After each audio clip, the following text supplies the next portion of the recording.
आवते ही नवरात्र पियाजी ऐली मोहरी मयरिया चुनरिया चल के चढ़ा द चुनरिया चल के चढ़ा द। आवते ही नवरात्र पियाजी ऐली मोहरी मयरिया चुनरिया चल के चढ़ा द चुनरिया चल के चढ़ा द।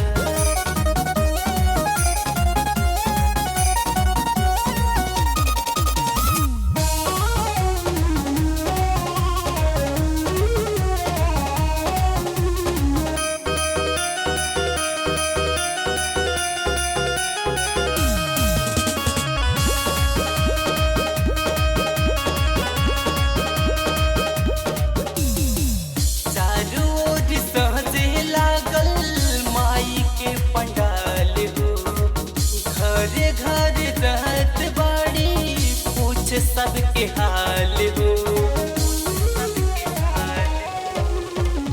चारों दिशा से लागल माई के पंडाल हो घरे घर जात बाड़ी पूछ सबके हाल हो।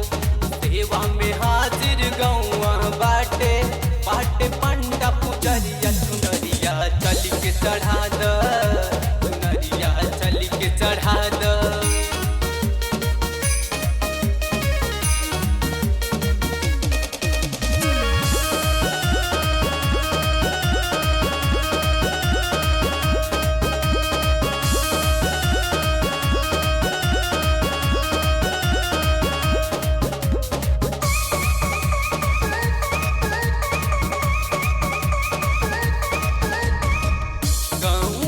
के लोग पिया कर दर्शन हो हमहु करब पिया बाटे हमर मान हो। गौआ के लोग पिया कर दर्शन